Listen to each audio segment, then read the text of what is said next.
Hi, I'm Michael Killen.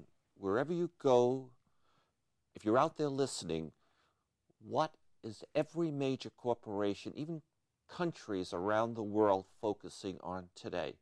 It is sustainability.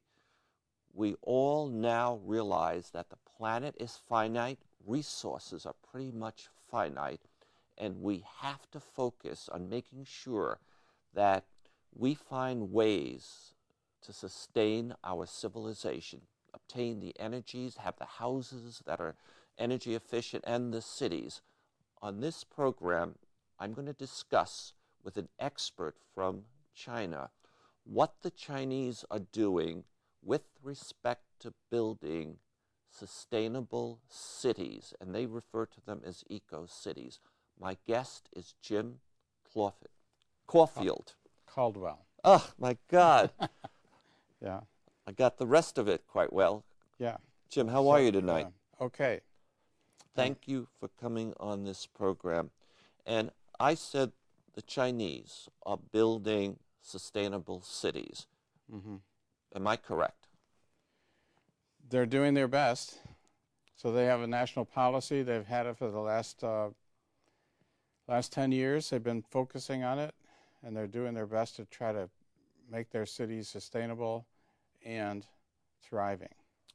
So they've had a national policy for 10 years, right, in effect, to build or renovate some cities to make them sustainable, and I think they call them eco-cities.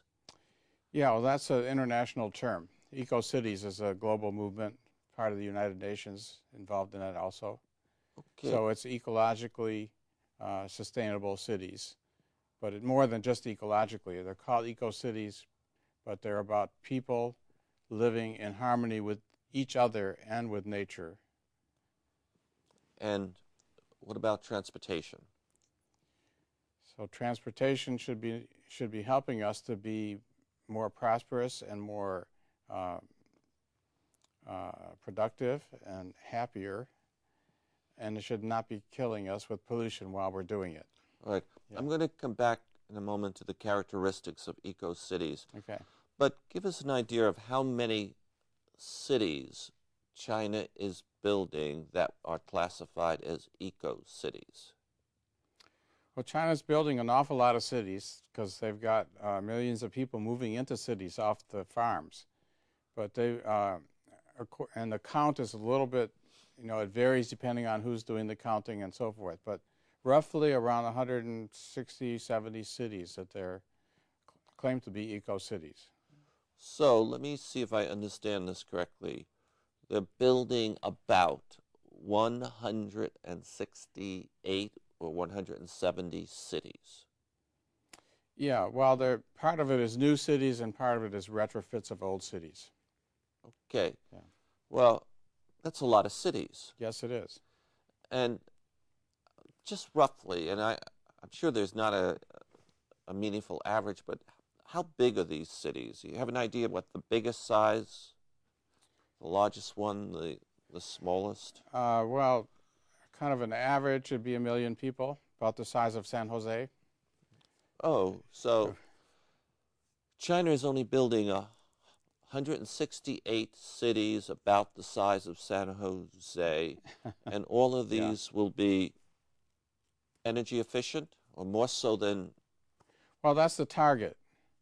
So China has this national policy to build cities that are less polluting, more energy efficient, healthier, and of course prosperous. They have to keep growing the economy and producing new jobs. So that's their goal.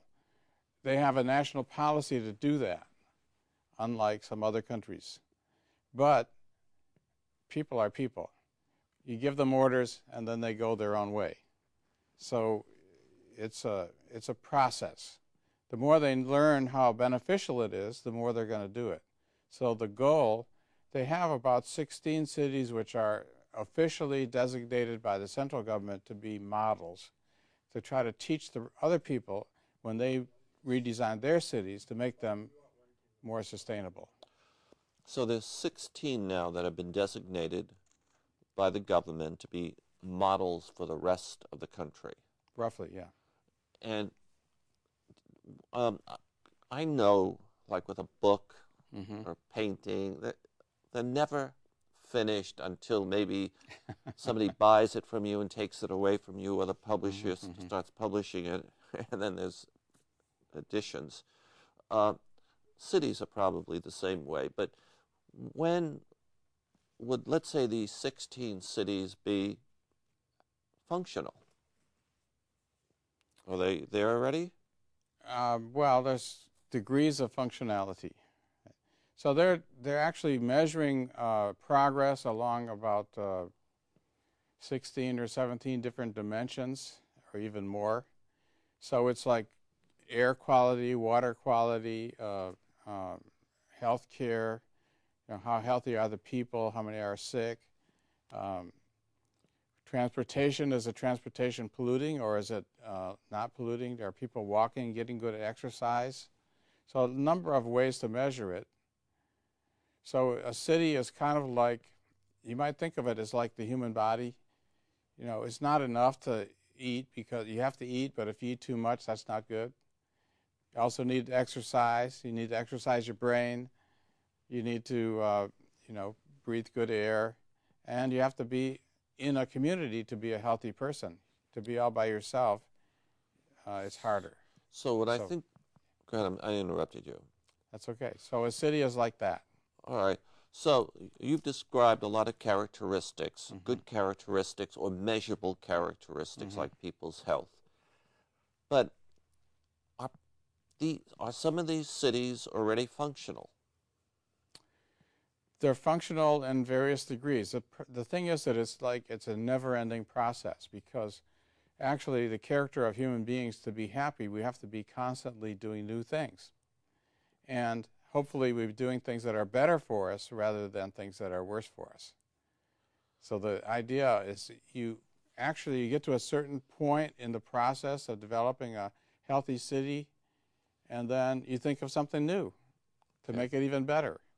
Or something that you thought was going to help is actually making things worse. So then you want to fix that. So you had a company, I believe it's called E3Regenesis Solutions in Foster City, California. Right. So if you live in Foster City and work in Foster City, you are close to San Francisco, which I believe is considered in the United States one of the most progressive cities with respect to being an eco-city. Right. And I know you have worked with urban planners who have projects in China and have visited these eco-cities. Where are those 16 cities in China in terms of their development with respect to San Francisco? Can you help us? Well, some of them are further along than San Francisco. Like the city of Suzhou was developed beginning in 1994, at the same time when the United Nations got the idea to start creating a standard for ecological development. So ISO 14000 series of standards. And so Suzhou began at that time. They developed an industrial park as a partnership with Singapore. And Singapore is actually classified as the most the highest level of eco-city in the world. It's because they've done a lot of things right. They are an island nation, so they've made it so that their island is self-sustaining and stays healthy. That's good. Yeah. So Suzhou is an industrial park. Right. And it's on a bay. Right.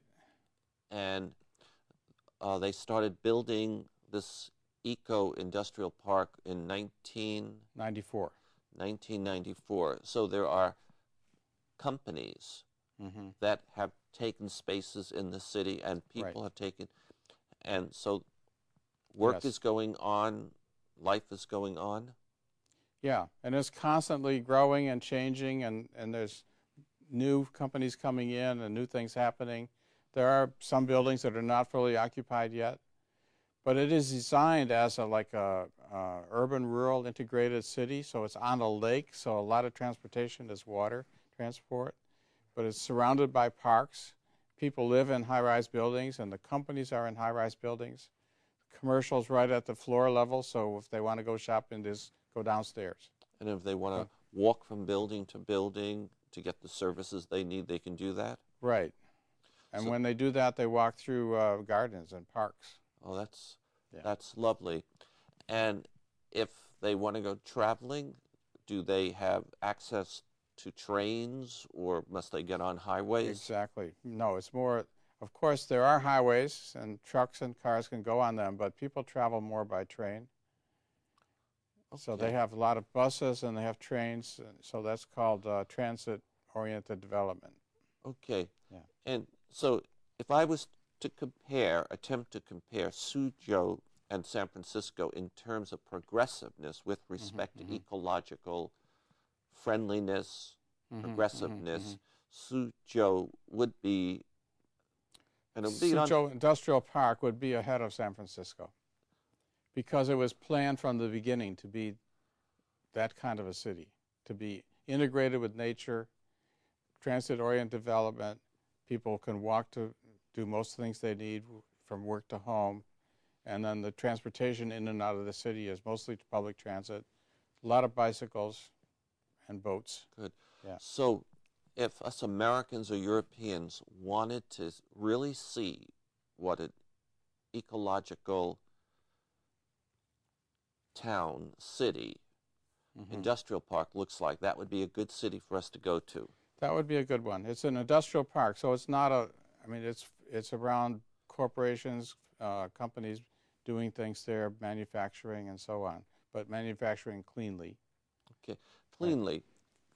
They don't use coal, or do they use coal? Not in that city. Not in that city. So they invite companies to come in and set up shop there on condition that they don't pollute. Okay. Are American corporations there? Yeah. Would I recognize IBM? I actually don't have a list of the companies that are there, but I'm sure that IBM has an office there. Okay, but I was wondering if they had more than just an office. They were actually manufacturing or putting something together. All right, so Suzhou would be one city for those of us who would like to see what's going on. Yeah, so that's an industrial park which was designed starting in 1994, and they've increased their revenues by 100-fold, from 300 million to over a few billion. Yeah. Do you have taxes and so on? Yeah. Do you have a website, and do you have photos by any chance of Suzhou on your website? I don't have it on my website, but they have a website. Okay. Yeah. Now, what about non-industrial parks? What do they? Any showcase cities that are really worth seeing today, where great advancements have already been made? Well, it's always advancements have been made, but they're not really highly developed. So there's one, Tianjin, which is up in northeast China, which is also a Singapore-China joint venture. Okay. And would that be sort of southeast of Beijing, right on the water? Is that exactly. It's east of Beijing, on the water, on the ocean. So what's remarkable about Tianjin? Pronounce it right? Tianjin. Yeah. Tianjin is a very famous old city, but they're developing a whole new eco-industrial park or eco-community outside of the old city. They're redoing the city itself to make it more sustainable and clean and so forth. They have a university there, so a lot of the professors participate in the design and building. But it is an international park, so they have companies from all over the world that are helping plan this and implement it. So if you go there, you're going to see, you go there from Beijing by bullet train. How long does it take on bullet train? I think it was so fast I hardly noticed, right? It was like a half hour or something. Oh, really? Yeah. Because I'm going to be in Beijing in May. Okay. And maybe I'll go shoot over there and take it. Yeah, that's fun. So, and what is remarkable, it's also an industrial park, but it's also a city, and it's next to a part of an old city. Right. And there are many international companies there, and I think you said it's also a partnership between the government of Singapore, and the People's Republic of China. Right. But they've also brought in a lot of international companies as well. And in fact, just this month, there was a U.S.-China Eco-City development project, which one piece of that was Honeywell is going to set up a demonstration in Tianjin of how they can monitor the building energy efficiency for a whole bunch of different buildings, and the air quality, the water quality, the energy use, the lighting quality, and so forth. And they're going to have it all monitored so that people can look at a screen and see everything that's going on in all those places. Right? Wonderful. And Honeywell, of course, is an American company. I forget where they're located, in Minneapolis, maybe. I don't know. It doesn't matter. I've forgotten. Yeah. So you've been there? Yes, I have. Suzhou also? Yes, right. All right, is there one more city that there's something remarkable about it that we should talk about? Well, there are a number of cities being in development, and you know, the one I've been consulting on for the last year has been a city called Nansha, which is in southern China near Hong Kong. Okay, so Suzhou is down here, Tianjin is here, so Nansha is right here in Macau and Hong Kong. Did I have that right? Yeah. So in the north, just east of Beijing, is Tianjin, right? Near Shanghai, which is in central China, at the Yangtze River. Just inland is Suzhou, which was the first one, right? And then down south, next to Hong Kong and Macau, is Nansha. All right, you corrected me, and I appreciate. So what's so remarkable about Nansha? Nansha is a kind of a suburb of Guangzhou, but it is centrally located for the Pearl River Delta. So the rivers from all the way southern China, they all flow towards Nansha, and then south past Shenzhen, which is a major industrial city that's been developed. And it's also near Zhongshan, where Sun Yat-sen was born. Oh, yes. And then they empty into the ocean there near Hong Kong. One of the problems is that they wash a lot of the soil from the Pearl River Delta all the way down there and then push it out into the ocean. So they want to stop that soil erosion. And this city, city somehow or another stops it? Or? Well, that's the plan. So this is it's a nationally supported and locally supported plan to build this city, rebuild the city in such a way that it's going to help preserve the delta, and it's going to not pollute, and it's going to have sustainable buildings, renewable energy. They're going to have solar, wind, geothermal. What else? All kinds of renewable energy. Sounds and like then, go ahead. Wind, of course. Oh, and wind. So wind is going to have some wind farms, but they're also going to integrate wind into buildings, so that a building might have a quiet, not a windmill, but a wind turbine. So it catch the wind, it'll go through a tube, turn a generator, and generate electricity in the building. And then the solar will be integrated with the buildings as well, so that the windows will be able to capture the sun and use that in the building itself. So it's a very efficient way.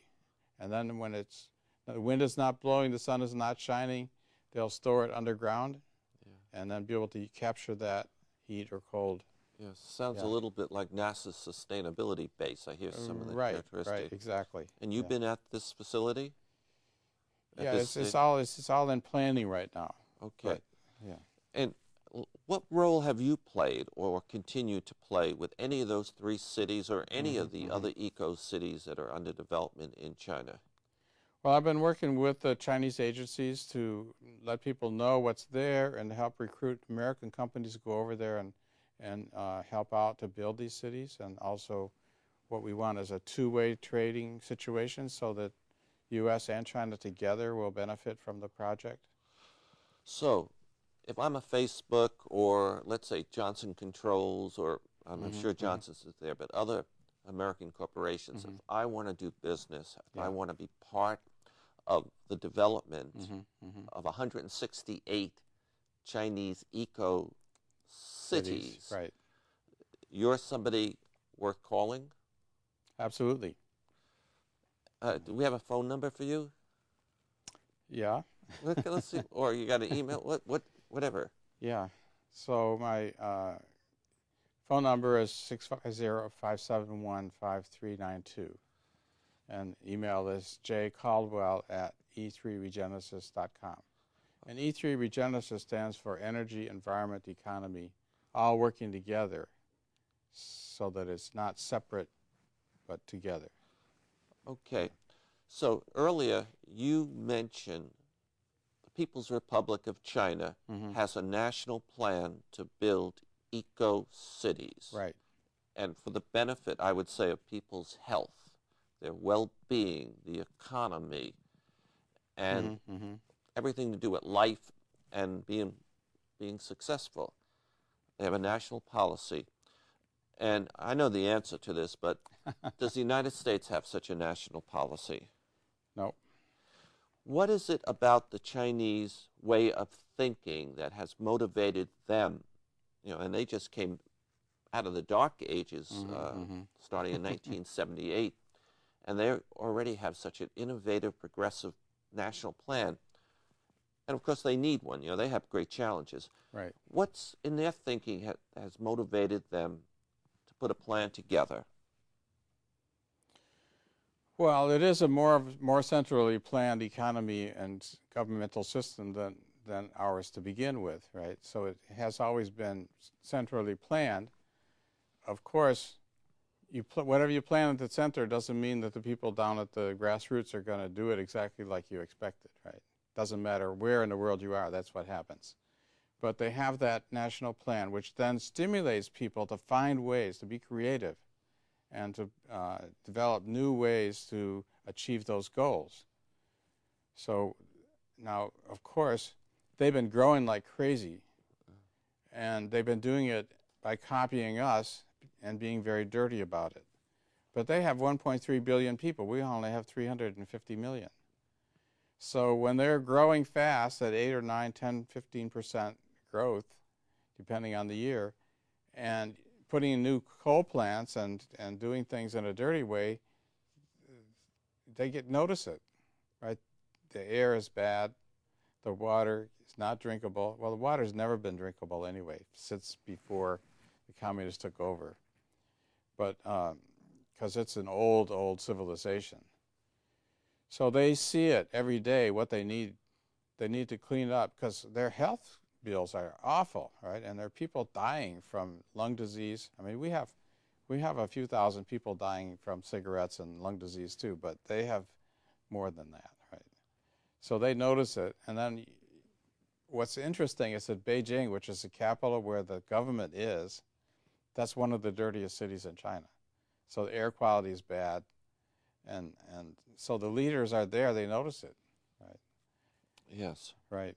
But and also one of the issues for the Chinese government is they don't have these democratic elections, but they still, I mean, they're supposed to be serving the people, that's their motto. And if they don't, people get upset, and they don't want any riots. So they have to find a way to keep people happy. And so one way, without giving them control of the government or elections, then they have to take care of their health, make sure they have jobs, make sure that their life is more enjoyable. Otherwise, they'll get upset. And of course, if the local government is trying to support a polluting factory, which happens a lot, then they go to the central government and say, hey, our local government is taking our land away, and then they're creating polluting factories here. Well, yeah, they bring in some money, but then they're killing us in the process. So then the government, then national government, says, well, we got to control this. We can't let them just undo the work. They bring in money, but it doesn't make life better for people. It makes it worse. Okay, that's interesting. Yeah. So how long have you been involved with China? I've been involved with China most of my life. I started as a translator for the Air Force back in the day. Which Air Force? U.S. Air Force. Of course. Yeah. And we had at that time, we had the idea that the Chinese were going to attack us like the Japanese had. And so we were trying to protect ourselves against that. And so they wanted a lot of translators to figure out what the Chinese are up to. This was after Stilwell, after World War. Yeah. It was after the Korean War and everything. Oh, really? But, so they believed that China might be trying to attack us because they were paranoid about it. Yes. In fact, the Chinese, the farthest thing from their mind was that they're even afraid to fly over the water, right? They were. And their planes wouldn't make it anyway. Right? But anyway, that got me involved in Chinese culture, and then I became a professor of Chinese culture and history, and politics. And so I was very interested in how the politics worked, and then I taught world history and compared the Chinese system with the Roman Empire and with the European systems and U.S. government. I taught U.S. government for like 15 years. Oh. And so I could understand how all these different systems worked, but China just really fascinated me. So as soon as after Nixon went, then I went there and I said, okay, now I want to see it firsthand. Okay. Yeah. Jim. Yeah. You've been a wonderful guest. We're running out of time. Okay. Hi, I'm Michael Killen, and my guest has been Jim Caldwell. He's the president of E3Regenesis Solutions in Foster City, California, and I think we've all gotten a new look at how progressive China is with respect to developing sustainable eco-cities. And I think that's good for us because they're dealing with issues that affect climate change and other important issues. Thank you. I'm Michael Killen. Thank you, Michael. And our government